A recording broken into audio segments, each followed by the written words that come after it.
안녕하세요. 자, 오늘 말씀은 비전과 부르심이라는 제목으로 하나님 말씀을 같이 나눌까 합니다. 비전과 부르심. 현대 크리스찬들의 특징 중에 하나를 우리가 생각을 하면 여러 가지가 있겠지만 그 중에 하나가 비전이 없다는 것입니다. 은혜를 받았고 천국 소망 또 영생의 어떤 기쁨 이런 것은 있는데 그 후에 살아가는 모습을 바라보면 세상 사람들하고 별 차이 없이 그렇게 살아가는 분들이 제법 많이 있어요. 그래서 비전이 없이 살아가는 모습을 우리가 볼 수 있습니다. 어떤 분은 더 이제 극단적으로 삶을 즐기면서 세상과 더불어 사는 분들도 있습니다. 그래서 그런 크리스찬들을 바라보면서 세상은 손가락질을 또 하고 있는 거죠. 그래서 저만 그렇게 느꼈는지 모르지만 요즘 보면 드라마 또 뉴스, 영화 이런 데를 보면 이단들도 많이 등장을 하고 잘 아시는 그 학폭 드라마 이런데 학폭 가해자가 또 대형교회 목사의 딸로 이렇게 나오면서 마약과 또 알코올 중독 이런 그 캐릭터로 등장시켜서 성도와 이 교회를 향한 어떤 비난 이런 것이 들어가 있겠죠. 그런데 빌미를 우리가 또 그렇게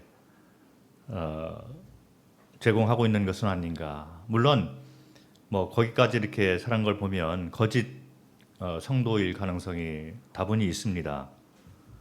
그런데 구원받은 성도라 하더라도 이 비전이 없는 그런 삶을 사는 분들이 제법 많이 있습니다. 그러다 보니까 받은 은혜만 누리려고 하고 그것만 자꾸 생각을 하고 사랑만 생각을 했지 하나님을 향한 삶의 형태가 별로 잘 나타나지 않는 것을 보게 됩니다. 특별히 이제 선진국이 될수록 그런 모습들이 많이 있는 것을 볼 수 있습니다. 그래서 선진국화가 될수록 그 나라가 점점 교회가 침체되는 것을 볼 수 있잖아요.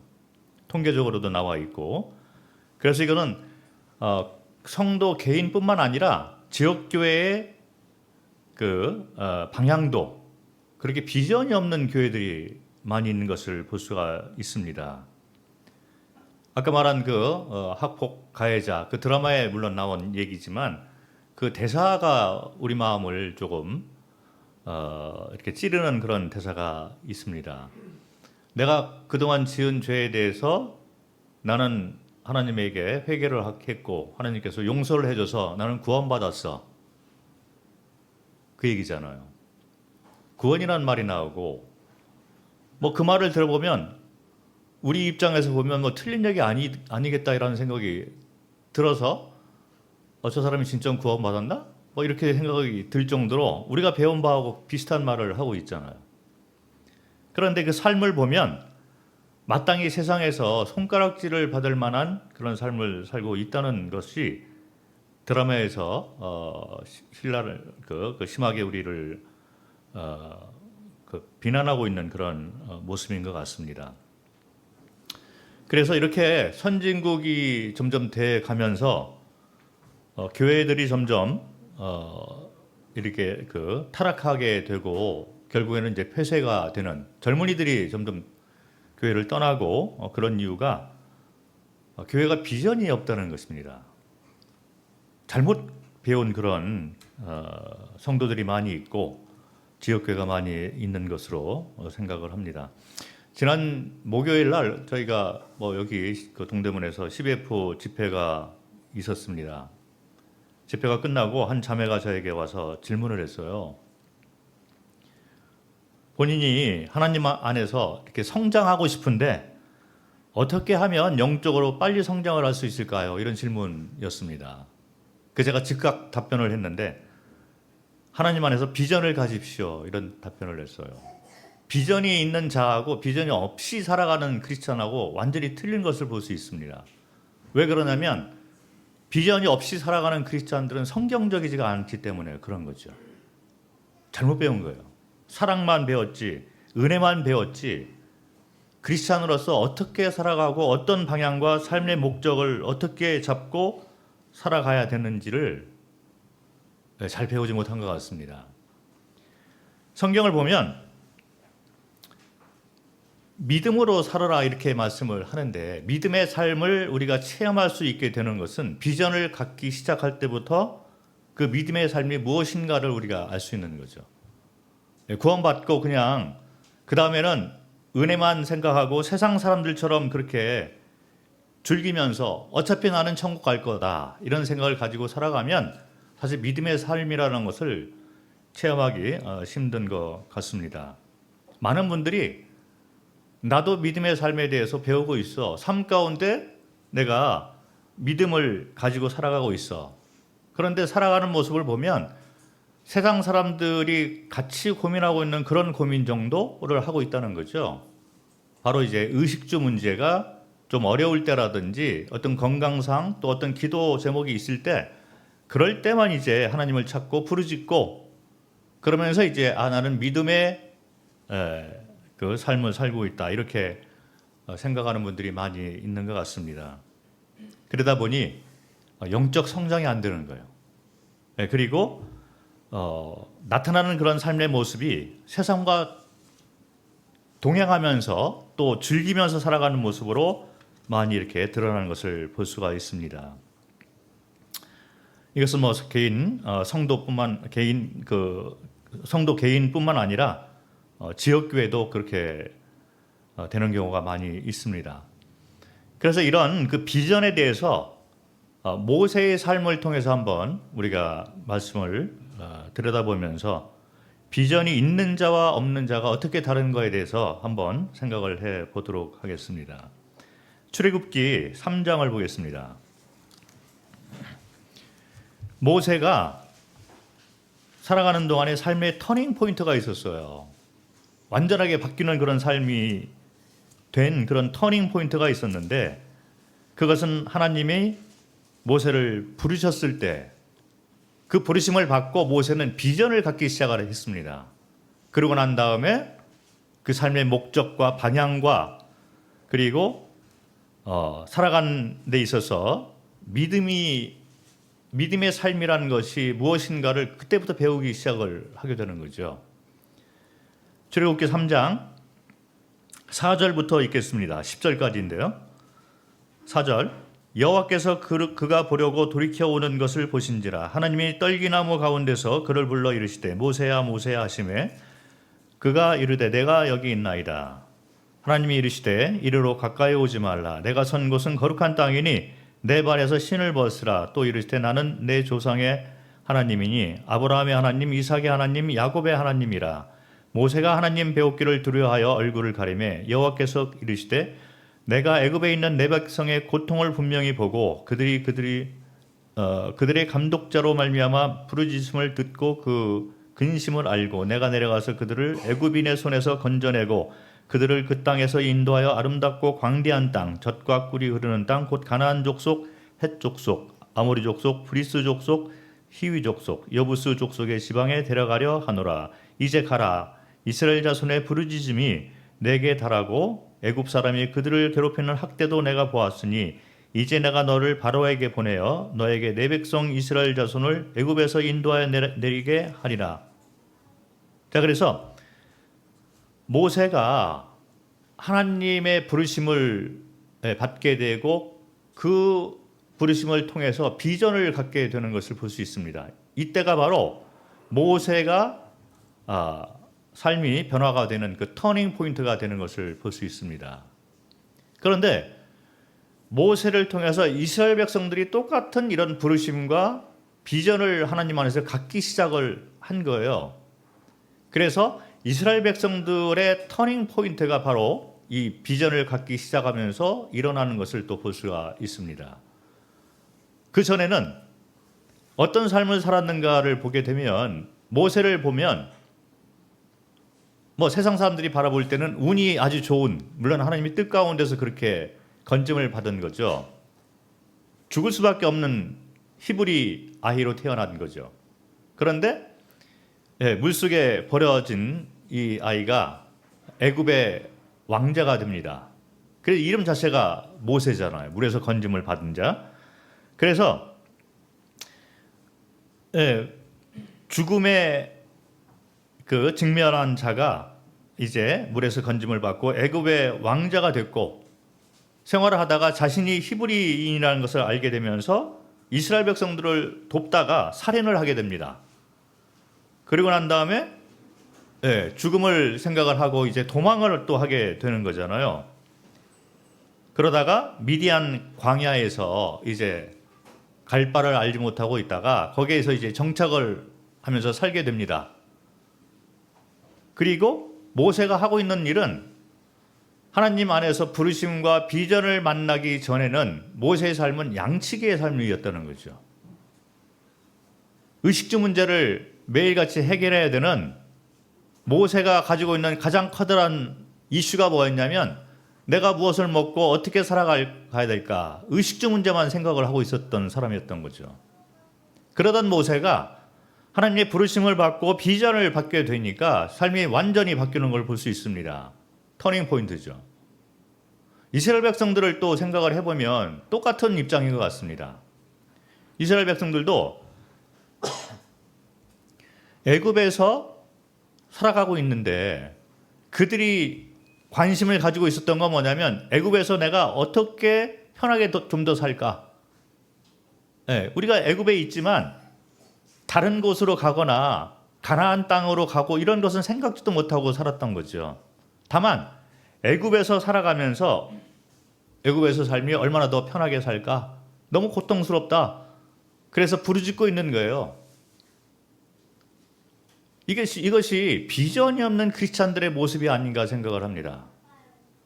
구원을 받았다고 하고 그리고 이 땅에 살아가고 있는데 관심사가 뭐냐면 이 세상에서 의식주 문제를 내가 어떻게 해결할고 그리고 얼마나 더 편하게 살고 어떻게 남들 같이 뒤처지지 않는 삶을 살까.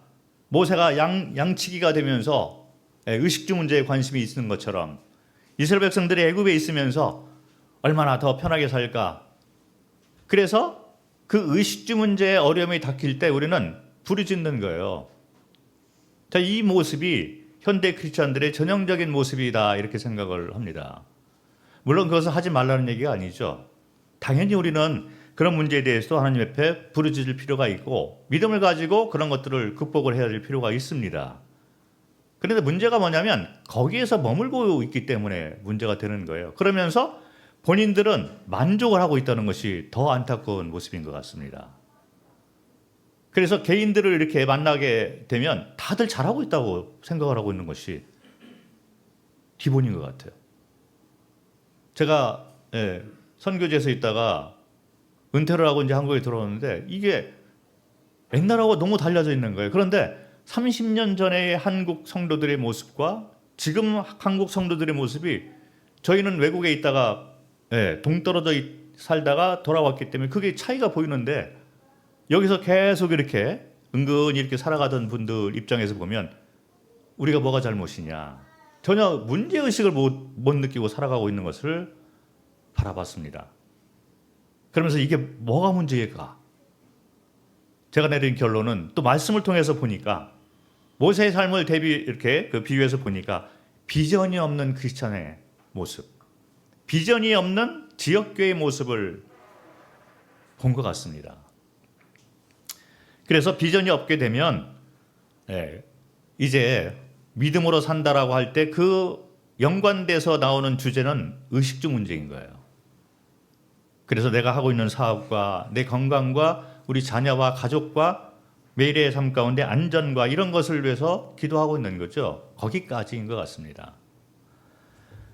그런데 모세와 이스라엘 백성들이 하나님의 부르심을 받고 비전을 갖게 되니까 이들이 움직이기 시작합니다.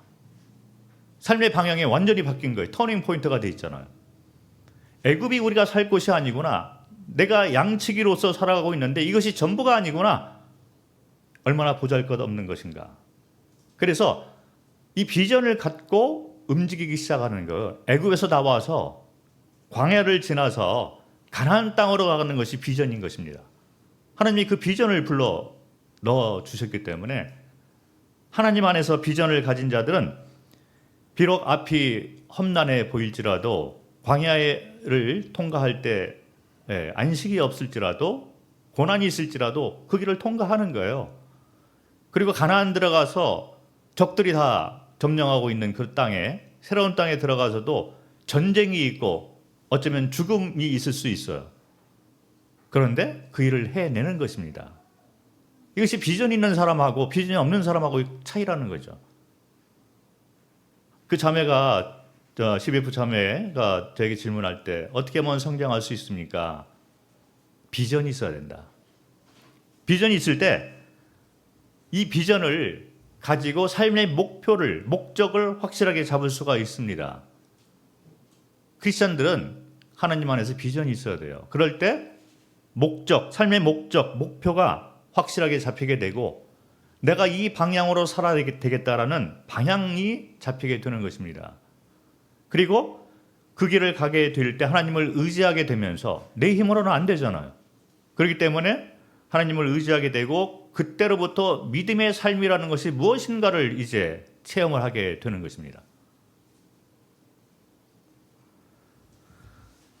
그래서 하나님께서 모세와 이스라엘 백성들에게 이 비전을 이렇게 심어 주면서 동시에 보여주신 것이 있어요. 그게 뭔가를 한번 보도록 하겠습니다. 출애굽기 4장을 보겠습니다. 모세가 하나님의 부르심을 받고 비전을 받게 됩니다. 그런데 이것을 이뤄나갈 만한 믿음이 없는 거예요. 그러니까 믿음의 삶을 어떻게 살아야 되는 것인가, 그리고 믿음이란 무엇인가를 보여주기 위해서 하나님께서 기적을 행하는 것을 볼 수 있어요. 이 기적은 세 가지 기적을 말을 해주고 있습니다. 출애굽기 4장 1절부터 9절을 읽겠습니다. 잘 아시는 그런 말씀이지만 세 가지 기적이 이 가운데 나와 있습니다. 1절, 모세가 대답하여 이르되 그러나 그들이 나를 믿지 아니하며 내 말을 듣지 아니하고 이르기를 여호와께서 내게 나타나지 아니하셨다 하리이다. 여호와께서 그에게 이르시되 내 손에 있는 것이 무엇이냐? 그가 이르되 지팡이니이다. 여호와께서 이르시되 그것을 땅에 던지라 하시매 곧 땅에 던지니 그것이 뱀이 된지라.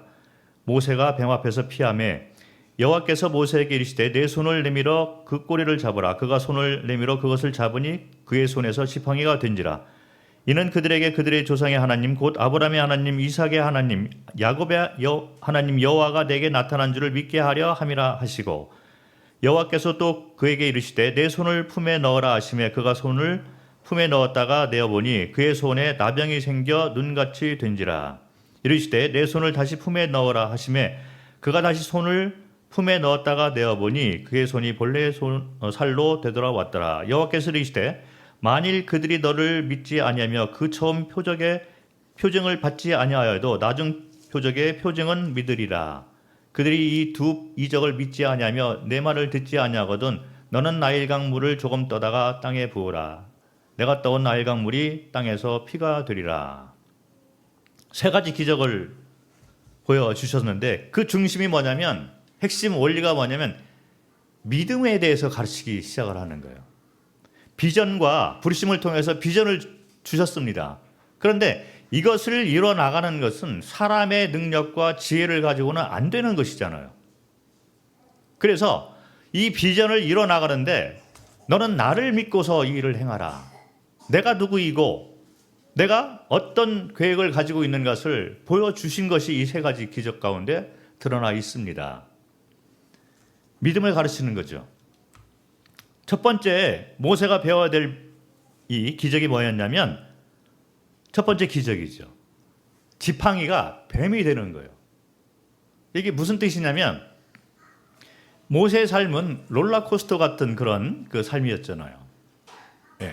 업 앤 다운. 이것이 반복돼서 죽은 자가 살아나고 가장 높은 자리까지 올라갔다가 살인자가 되고 도망자가 되고 결국에는 양치기의 신세로 살고 있는데, 양치기로 살면서 그가 가장 의지하고 있었던 건 뭐냐면 지팡이였던 것입니다.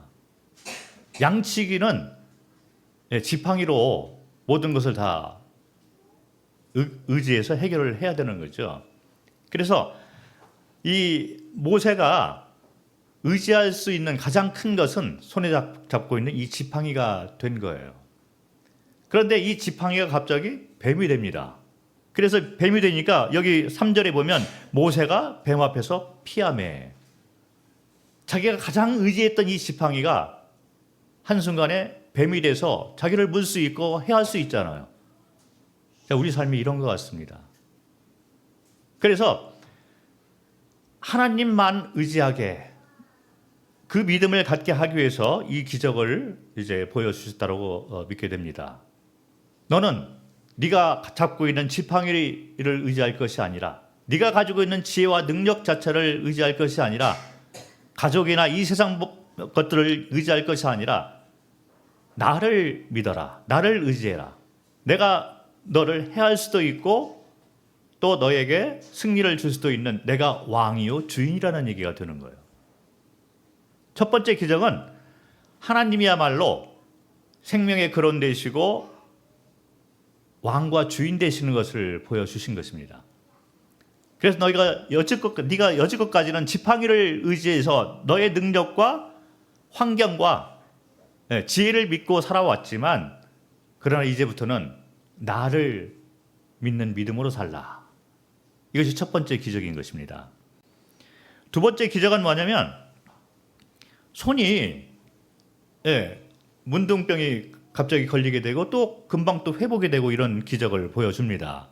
이게 뭐냐면 문둥병은 성경에서 말하기를 죄와 연관이 있습니다.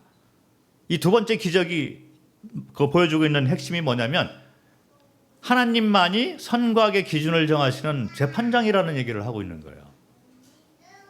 갑자기 이게 나병이 걸린 손이 되었습니다. 죄가 있다는 얘기잖아요. 그리고 갑자기 또 원래의 살로 돌아갔습니다.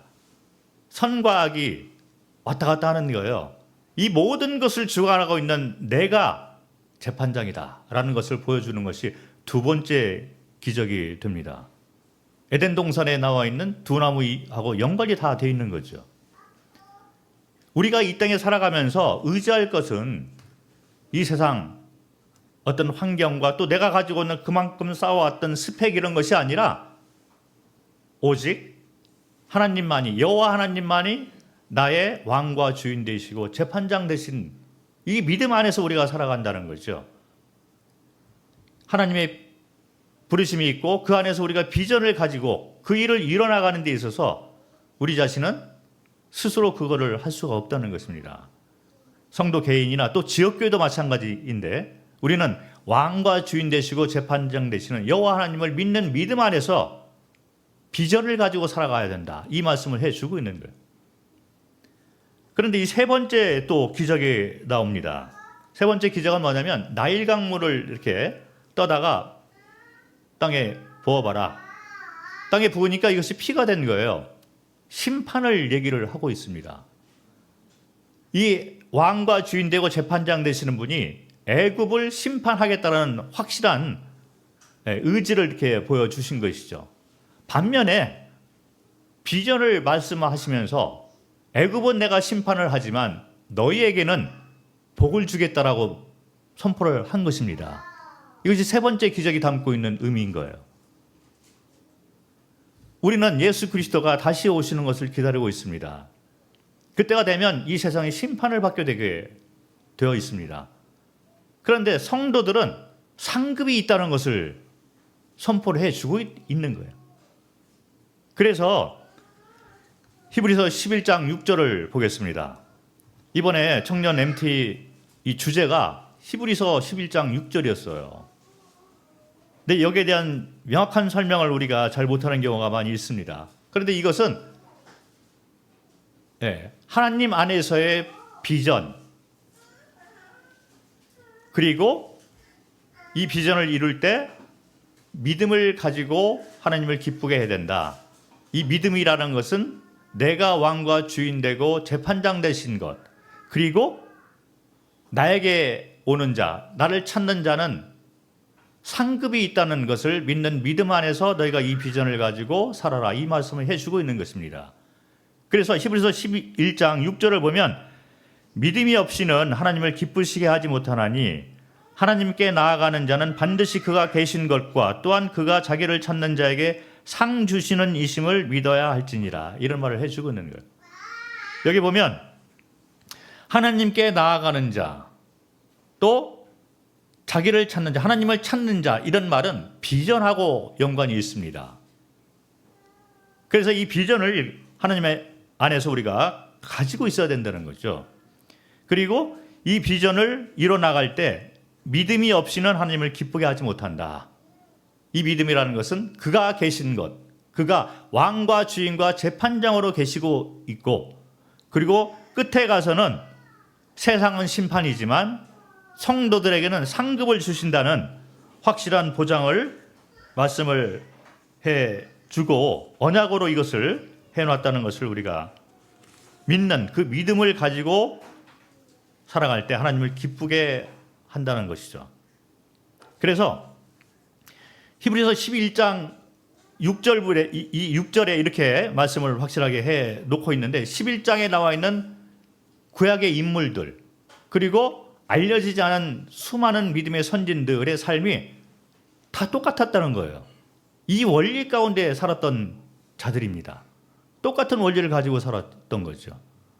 그들의 삶이 과연 그냥 먹고 사는 것, 의식주 문제를 가지고 하나님께 부르짖는 그런 삶이었을까? 그렇지 않다는 거죠. 그들은 하나님의 부르심을 받고 하나님 안에서 비전을 가지고 이 땅에 살았던 자들입니다. 보통 사람들하고 다르다는 거죠. 물론 세상 사람들하고 다르고, 그리고 성도라 할지라도 사는 것 자체에 급급하면서 세상과 즐기면서 살아가고 있는 그런 정도의 삶이 아니라 이들은 하나님 안에서의 분명한 비전을 가지고 살았던 자들입니다. 그리고 그 비전을 이루는 데 있어서 믿음을 가지고 살았던 자들이라는 거죠. 그 믿음은 하나님이 나의 왕과 주인이고 생명의 근원 되시고 선과 악의 기준을 정하시는 재판장 되시는, 거기에 대한 확실한 믿음을 가지고 살았던 자들, 그리고 이 세상이 나의 본향이 아니라 영원히 거주할 나의 본향은 따로 있다. 그곳에서 나에게 상급을 주시는 이 하나님을 바라보고 살았던 자들이라는 것입니다. 모세를 보면 이런 것에서 확실한 것을 볼 수 있어요. 모세가 부르심을 받고 비전을 갖게 되니까 삶이 완전하게 변했습니다. 양치기였던 사람이 모든 걸 다 포기를 하고 담대하게 애굽으로 다시 돌아가서 죽음을 무릅쓰고 외치잖아요. 그리고 이스라엘 백성들을 이끌고 홍해를 건너고 광야를 지나서 가나안 땅까지 이끌어가고 있는 그런 삶으로, 비전 있는 삶으로 변화된 것을 볼 수 있습니다. 그런데 히브리서 11장을 보면 24절부터 26절까지를 읽겠습니다. 모세의 삶이 변화가 되는데 어떻게 변화가 되는지 좀 구체적으로 우리가 볼 수가 있습니다. 히브리서 11장 24절부터 26절. 믿음으로 모세는 장성하여 바로의 공주의 아들이라 칭함받기를 거절하고, 여기서 거절이라는 것이 나옵니다. 비전이 있는 자들은 세상의 유혹과 세상의 즐거움 이런 것들을 거절하는 사람이 되는 거예요. 현대 크리스찬들의 전형적인 모습이 뭐냐면 하나님도 붙잡고 또 한 손으로는 세상을 붙잡고 살고자 하는 거예요. 그래서 선진국일수록 성도들이 살아가는 모습이 세상 사람들하고 별 이렇게 차이가 없는 것을 볼 수 있는 거죠. 선진국이 생활 수준이 높아지기 때문에 여러 가지 필요가 있는 거예요. 그래서 복지시설도 점점 좋아지고 환경도 좋아지고, 그러다 보면 이런 여러 주거 환경, 또 동물과 같이 하는 어떤 그런 것들이 점점 발달되어 있는 거죠. 그래서 그 가운데 같이 살아가는 성도들이 거기에 빠지기 시작하면 거기에 투자를 하게 되고 점점 그쪽으로 가면서 같이 즐기고 그들이 누리고 있는 것도 우리가 같이 누려야 되는 거예요. 그런데 모세는 비전이 있기 때문에 그와 같은 모든 것을 다 거절하는 것을 볼 수 있습니다. 믿음으로 모세는 장성하여 바로의 공주의 아들이라 칭함을 거절하고 도리어 하나님의 백성과 함께 고난받기를 잠시 죄악의 낙을 누리는 것보다 더 좋아하고 하나님의 백성하고 고난받는 것을 더 좋아하게 되는, 세상을 거절하고 하나님의 백성과 같이 하는 것을 더 좋아하게 되는 삶으로 바뀌게 된다는 거죠. 그런데 이렇게 삶이 바뀌지 않고 세상의 즐거움을 같이 누리고자 하는 그런 분들의 삶을 보면 비전이 없어서 그런 거예요. 구원 받았으니까 나는 이제 천국 간다는 거죠. 영생의 기쁨이 있어요. 누리고 있는 거죠. 그리고 세상에서도 그냥 누리고 있는 것입니다. 비전이 없는 크리스찬. 비전이 있으면 거절을 하게 되고 그리고 더 좋아하는 것이 생기는 거예요. 하나님의 백성들과 함께, 교회와 함께, 말씀과 함께 하나님을 묵상하는 그런 것이 더 좋은 거죠. 그러다 보니까 자꾸 찾게 되고 갈급하게 되고 이렇게 되는 것입니다. 히브리서 11장 26절을 보니까 그리스도를 위하여 받는 수모를 애굽의 모든 보화보다 더 큰 재물로 여겼으니, 가치관이 변하는 걸 볼 수 있습니다.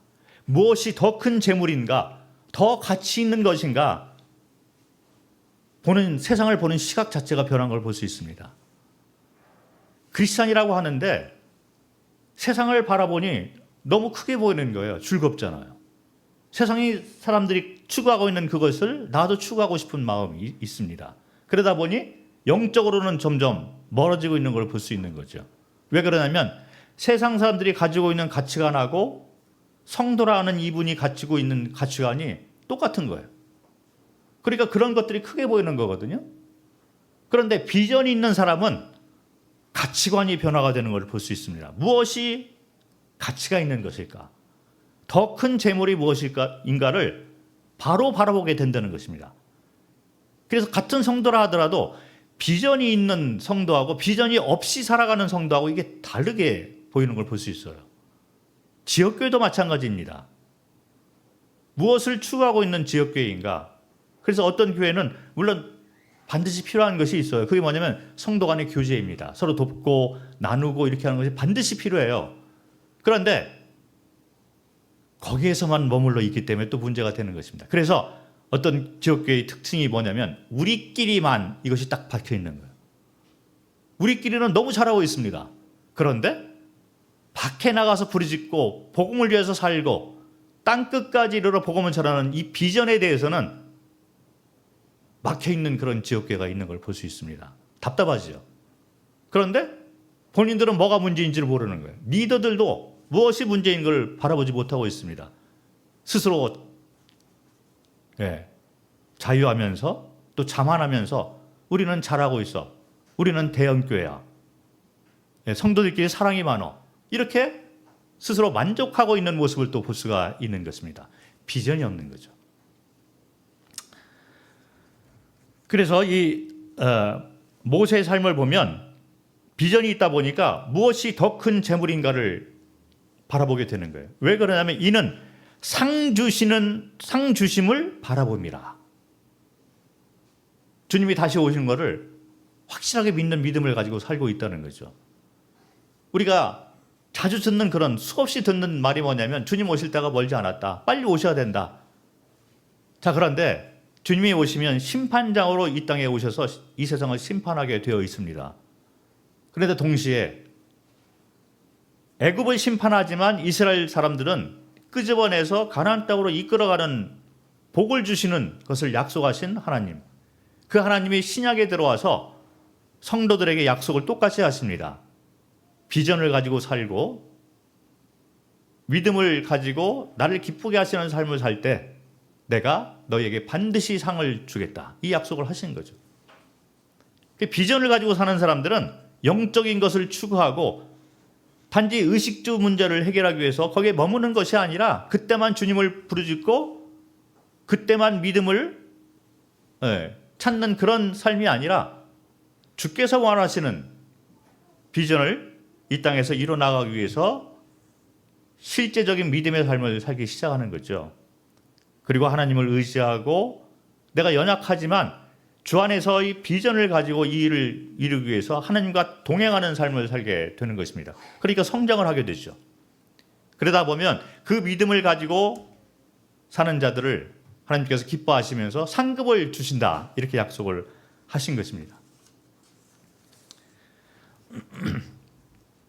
자, 여기까지 얘기를 하면 우리 마음 가운데 질문이 생길 수가 있어요. 모세는 하나님의 특별한 부르심이 있는 자가 아니었습니까? 또 앞에 나와 있는 형제님은 어쩌면 선교사로서 살았던 사람이기 때문에 특별한 부르심 가운데 그렇게 살았던 자가 아닙니까? 그런데 우리는 만약에 하나님의 그런 특별한 부르심이 있으면 우리도 그렇게 살 수 있을 것 같아요. 그런데 나는 해당이 안 될 것 같습니다. 나는 환경과 여러 가지 걸리는 것이 많기 때문에 그렇지 못한 것 같습니다. 이렇게 생각할 수가 있습니다. 과연 그럴까요?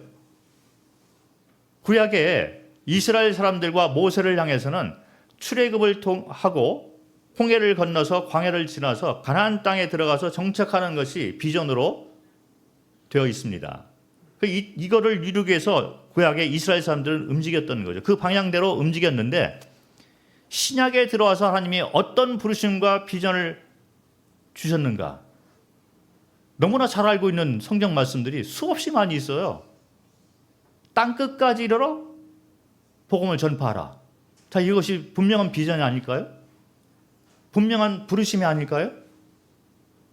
신약 성경을 왜 우리가 읽고 있습니까? 왜 우리가 말씀을 듣고 말씀을 공부하고 또 이 지역교회가 무엇을 위해서 이 지역교회가 존재하고 있는가? 성경에 분명히 나와 있잖아요. 너희는 빛과 소금의 역할을 다하고, 그리고 첫 번째 계명은 하나님을 사랑하고 두 번째 계명은 이웃을 사랑하라. 이 이웃은 성도 사랑과 영혼 구원의 그 메시지가 담겨 있습니다. 너희는 먼저 그의 나라와 그의 의를 구하라. 자, 이것이 부르심 아닐까요? 이런 비전을 가지고 사는 사람들, 이 말씀을 그냥 지식적으로 공부하고 마무리 짓는 사람들이 아니라 이거를 부르심과 비전으로 담고 사는 사람들은 삶이 다르다는 것입니다. 화목해 하는 직책, 화목해 하는 말씀을 우리에게 주셨습니다. 우리가 만찬 예식을 하는데도 똑같은 거예요. 내가 받은 은혜, 사랑, 우리는 거기서 머물기를 원하고 있습니다. 그런데 만찬 예식도 마찬가지고 성화의 원리도 마찬가지고 주님이 오시면 상급을 주시다는 말씀도 마찬가지인 거예요. 우리에게 비전을 말을 해주고 있습니다. 은혜로 받은 것이니 이제는 너희가 선한 일에 힘쓰는 자가 되게 함이라. 우리를 왕같은 제사장으로 삼은 것은 아름다운 덕을 선포하게 하려 함이라. 거기까지 연결해서 읽어야죠. 왜 그러냐면 우리를 왕같은 제사장으로 삼은 것은 그 다음에 비전을 주기 위함이라. 이 땅에 왜 우리를 남겨놓으셨는가? 비전을 가지고 살아라. 부르심이 이미 있었습니다. 우리가 왕같은 제사장이잖아요. 이것은 이 땅에 살아가면서 왕같은 제사장으로 살아가게 되는데 이는 아름다운 덕을 선포하게 하려 함이라. 이것이 비전입니다. 이것이 부르심이라는 거예요. 땅끝까지 이르러 복음을 전파하라. 빌립보서 1장 29절에 은혜를 주신 것은 그를 믿을 뿐만 아니라 그를 위하여 고난도 받게 하려 함이라. 비전입니다. 부르심입니다. 분명하게 성경에는 여러 가지 성경 구절이 있어요. 이런 구절들은 비전을 분명하게 우리에게 제시해 놓고 있고 부르심을 확실하게 말씀을 해주고 있는 것입니다. 더 구체적인 것이 무엇인지 아십니까? 성도들은 상급의 예수 그리스도의 심판대 앞을 우리가 마주하게 되었을 때 핑계치 못하게 됩니다. 변명할 수 없게 되는 거예요. 왜 그러냐면 하나님께서 수많은 성경 구절을 우리에게 주신 것입니다. 이것이 너희가 가질 비전이다, 부르심이다. 그리고 더 구체적인 것은 뭐냐면 구원받은 성도 각자는 반드시 은사라는 것이 있습니다. 왜 은사를 주셨을까요? 이것이 비전이라는 거예요. 이것이 부르심이라는 것입니다.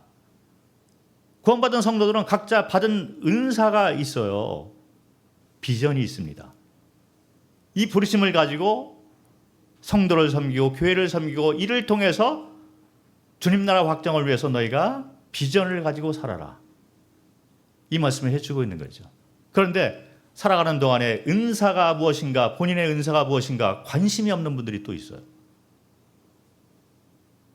그거를 가지고 개발을 하고 또 확실한 비전을 가지고 그 은사를 통해서 섬기고자 하는 그런 거에 대한 갈망이 없는 분들이 제법 많이 있는 것을 볼 수 있습니다.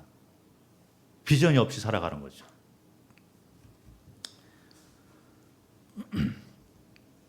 그래서 이 확실한 우리가 비전을 가지고 살 분명한 필요가 있습니다. 그리고 비전을 가지고 살아가는 크리스찬들은 모세와 이스라엘 백성들이 그러했던 것처럼 삶이 바뀌는 걸 볼 수 있어요. 터닝 포인트가 된다는 거죠. 나는 이 은사를 가지고 살아있는 동안에 하나님을 내가 섬기고 주님 나라 확장을 위해서 내가 이쪽으로 헌신하겠다는 확실한 비전을 가지고 살아가게 되면 삶이 변화가 되는 걸 볼 수 있습니다. 저도 그랬거든요. 그리고 세상을 거절하게 되더라고요. 그리고 무엇이 더 큰 재물인가가 이게 보이기 시작을 합니다. 그 사표를 낼 수 있고 영혼 구원을 위해서 삶을 드릴 수가 있었다는 것이죠. 그리고 주님이 다시 오시면 상급이 있다는 것을 그 생각을 하면 기쁨이 있습니다. 특별히 젊은 분들이 그 주 안에서의 비전을 가지고 살아야 될 분명한 필요가 있습니다. 물론 연세 들은 분들도 반드시 필요해요. 그래서 어떤 분들은 평생을 구원받았는데 평생을 그냥 의식주 문제 이런 거에 거기에서 머무르고 그렇게 살았던 분들이 제법 많이 있어요. 선진국에도 많이 있습니다. 선교지에 가보면요, 연세가 상당히 많으신 분들이 선교지에 오셔요. 70, 80 이런 분들이 많이 오셔요. 왜 그러냐면 평생을 의식주 문제를 해결하려고 살고 있었는데 이제는 세상을 떠날 때가 된 거예요. 그러다 보니까 이게 내가 비전이 있어야 되는데 그 비전을 갖기 시작하는 거예요. 그때부터. 그런데 할 수 있는 것이 무엇일까? 내가 선교지에 가서 선교의 삶을 좀 살아야 되겠다. 그런데 오자마자 언어도 배워야 되지, 문화 충격도 있지. 그러니까 몸이 아프고 그래서 오히려 짐이 되는 경우가 또 많이 있더라고요. 그리고 그때서 뭔가 자꾸 하려고 하면 사실 더 젊고 활기차고 그동안에 준비된 사람들이 활동을 해야 되는데 이런 분들이 자꾸 활동을 하려다 보니까 충돌이 자꾸 될 경우가 있잖아요. 많이 늦어요. 그래서 조금이라도 젊었을 때 여러분들이 하나님 안에서 주 안에서 비전을 가지시기 바랍니다. 그리고 확실한 삶의 목적과 방향과 그리고 영적 원리를 확실하게 붙들고 그 믿음의 삶을 체험하면서 배우면서 사시는 삶이 되시기를 바랍니다. 그 믿음이라는 것은 모세가 체험했던 세 가지 기적. 내가 이 지팡이를 의지하고 살았는데 한순간에 이 지팡이가 뱀이 되는 것을 내가 체험을 했습니다. 내가 의지할 곳이 내가 가지고 있는 능력과 스펙과 외모와 내 집안 환경과 이런 것이 아니구나. 나의 의지는 오직 왕과 주인 되시는 여호와 하나님이구나. 이거를 평생 우리가 배워야 된다는 거죠. 그리고 이분만이 선과의 기준을 정하는 재판장이구나. 이 세상이 이렇게 험하게 자꾸 바뀌고 있는 이유가 뭐냐면 사람들이 스스로 재판장 돼가고 있잖아요. 선과의 기준을 자꾸 자신의 욕망에 따라 바꾸고 있는 거죠. 그래서 동성연애도 이제는 합법화가 되고 뭘 해도 사람들이 법을 바꾸면 그것이 합법화가 되는 거예요. 사람들이 재판장이 되어서 살아가고 있기 때문에 세상은 점점 타락해 가고 있는 것입니다. 크리스찬들은 그렇게 돼서는 안 된다는 거죠. 그래서 살아가는 확실한 기준을 잡고 살아가야 되는데 그것이 바로 믿음인데 그 믿음은 여호와 하나님만이 나의 재판장, 선과 악의 기준을 정하시는 재판장이다. 그래서 말씀으로 돌아가는 삶을 사는 거죠. 이 성도가 말씀을 그래서 읽게 되는 거예요. 요즘에 말씀을 안 읽고 말씀을 공부 안 하는 그런 성도들이 너무 많이 있는 걸 볼 수 있어요. 즐기고 살으니까. 그러다 보니 선과 악의 기준이 분명치가 않게 살아간 경우가 많이 있습니다. 세 번째 모세가 당한 기적은 나일강 물을 떠다가 땅에 부었더니 피가 되잖아요. 애굽을 심판하겠다. 자, 이것이 신약 성경에도 수없이 많이 나와 있습니다. 주님이 다시 오시면 이 세상을 분명히 심판을 하는 거예요. 반대로 성도들에게는 심판에 관한 재판이 있습니다. 심판이 있다는 거죠. 그리스도의 심판 때.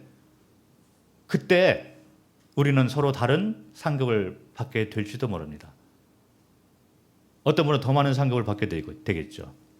비전을 가지고 살다 보니 자연스럽게 믿음을 배우게 되고 믿음의 삶을 통해서 하나님을 기쁘게 하는 삶을 살게 되니까 상급을 더 많이 받게 되는 것을 보게 될 것입니다. 그것이 성경에서 말하고 있는 가르침이 되는 거죠. 모세는 떨기나무를 통해서 하나님의 부르심을 받고 그리고 비전을 받게 되면서 삶이 변화가 돼서 하나님의 사람으로서 살았던 것을 볼 수 있습니다.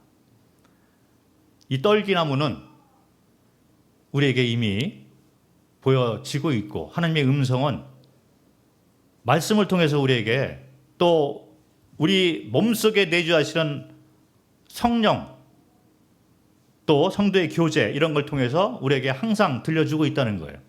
떨기나무는 이미 우리 삶 가운데 있는 것입니다. 하나님의 부르심과 비전을 우리에게 확실히 보여주고 있는 거예요. 단지 내가 거기에 대한 화답을 안 하고 살고 이스라엘 백성들처럼 애굽에 사는 것으로 만족하고 살고 있지는 않나. 또 모세가 비전을 갖기 전의 삶처럼 광야에서 양치기로서 이 지팡이를 의지하고 살아가고 있지는 않나. 한번 우리 자신을 점검을 해볼 필요가 있는 것 같습니다. 마지막으로 다시 한번 히브리서 11장 6절을 읽고 말씀을 마치도록 하겠습니다. 히브리서 11장 6절 믿음이 없이는 하나님을 기쁘시게 하지 못하나니 하나님께 나아가는 자는 반드시 그가 계신 것과 또한 그가 자기를 찾는 자들에게 상 주시는 이심을 믿어야 할지니라.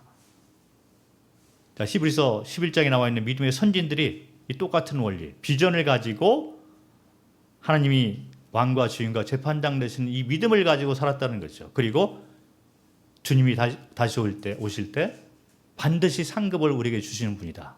이 믿음을 가진 것을 가지고 살았던 걸 볼 수가 있습니다. 자, 그래서 우리도 하나님 안에서 비전을 확실하게 갖고 살아갈 필요가 있는 것 같습니다. 말씀을 여기까지 하고 마치도록 하겠습니다.